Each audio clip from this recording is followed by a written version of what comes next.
Dear friends and family, I wanted to take a few moments to share a few extra Torah thoughts in honor and memory of the unfortunate events over the last 24 hours or 500 days, however you want to look at it.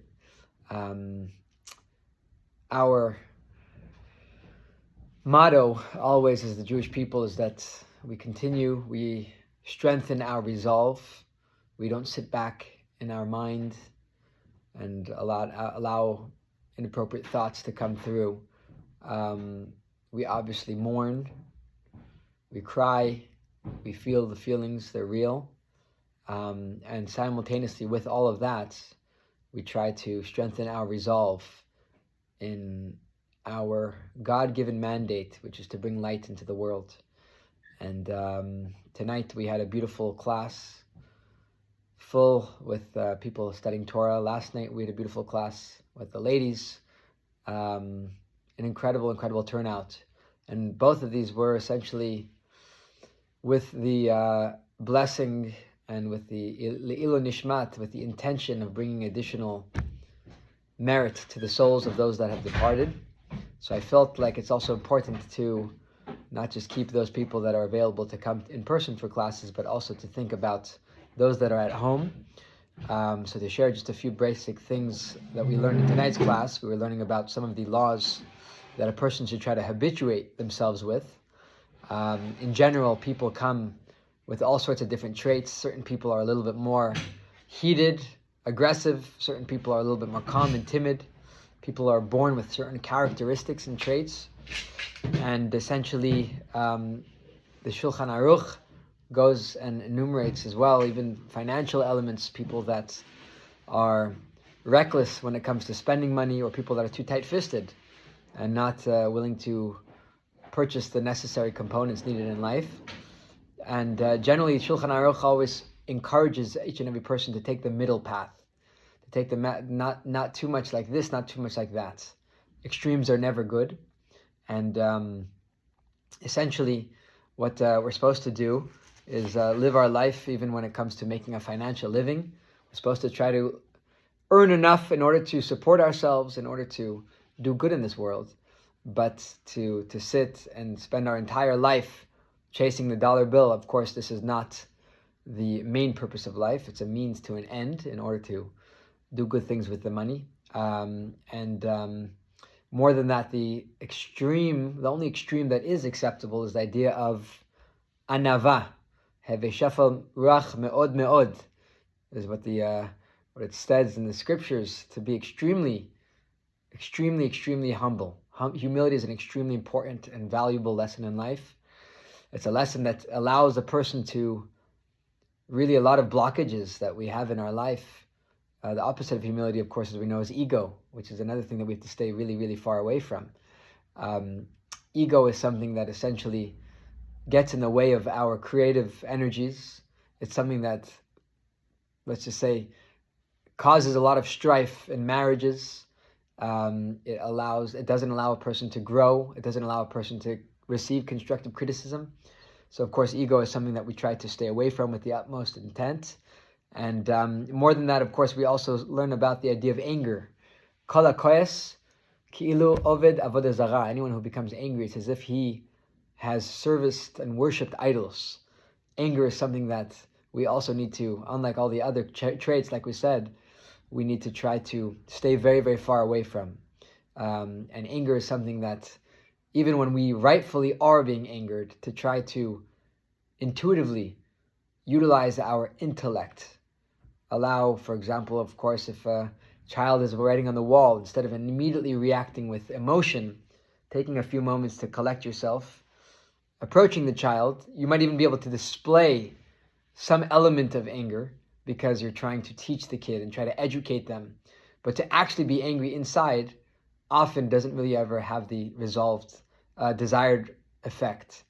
So, of course, this is something that, of course, is much easier said than done. But the idea of anger is something that really requires a lot of self-control whenever we have something happen to us in our life, whenever we encounter someone that essentially it says things that are way, way, way beyond what we could possibly respond to. Often the best response is one with intellect, and that brings us to the next one, not emotion, it brings us to the next one, that the most important thing, according to the sages, for man, is the idea of silence.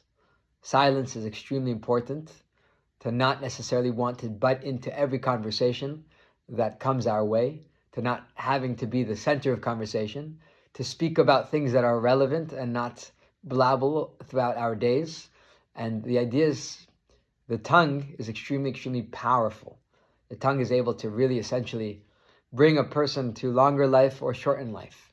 So the idea is that by speaking in a positive manner, and of course spending our time more wisely with things that are of substance, versus the idea, God forbid, of speaking lashon hara, or the idea of speaking things that are inappropriate about people. This, of course, is extremely, extremely valuable, and I would imagine, precludes us from being able to study more and learn more, because a lot of our time is spent speaking about things that are unnecessary. So, thinking before we speak is extremely important. And the last one over here that I want to share tonight is the idea of not being, there's a middle path. So certain people are, like I said, we're very joyous. Some certain people are very humorous. And at the same time, while you could be joyous and humorous, there has to be a certain healthy boundary. There also has to be a certain time for a little bit more of focused energy, a little bit more of trying to be aligned with what's happening in the world at certain time periods, or what's necessary to have a serious conversation when it's necessary. So if a person only has joyous and happy, but not happy, I'm talking about just frivolous, then sometimes that can also be a negative character trait. And of course, on the opposite side, someone who's so serious, walking around with a grin on their face, this of course is something that as well, that is a very, very negative character trait, and should try to balance it out with a certain element of laughter and humor. So again, we always want to find a middle path in life. It's always extremely important.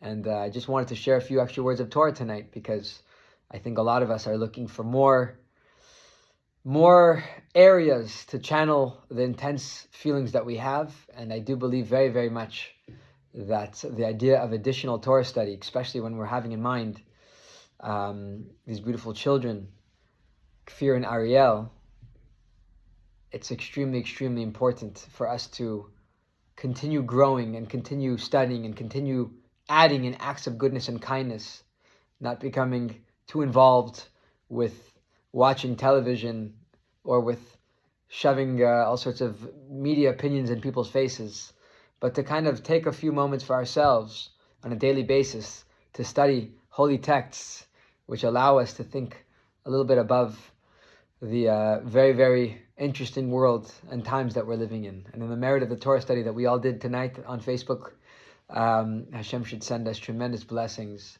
Hashem should send, firstly, a return of Shiri back to Eretz Yisrael, and we should see miracles.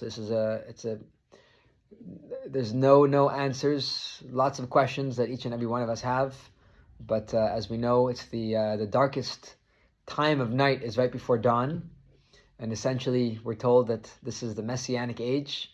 We're in the generation right before the coming of Mashiach, and essentially sometimes, when things are so terrible, it's very, very important as well to know that perhaps there's a really, really incredible good that's waiting for us on the other side. May we merit to see that very, very soon. May we merit to see all of these scum of the world fall off and go where they need to go. And we should be reunited with all of our loved ones with the coming of Mashiach, not just those that are alive, but those that have passed. As we know, one of the 13 principles of faith is the revival of the dead, Tchiyat HaMesim. And we'll talk about that more another time. But I figured I'd share some Torah. And in the merit of our Torah study, again, it should bring tremendous, tremendous neshama. Nechama, we should have consolation for amongst all the mourners of Tzion, and encouraging everyone to join us on Shabbat, to get more involved. Saturday morning, beautiful services. We'll have extra special prayers in having in mind these beautiful neshamot that we're taking way before their time, and we should merit to do good things, be happy, grow, and have an end of all the suffering. Wishing you all a Shabbat Shalom. Rabbi Yigal.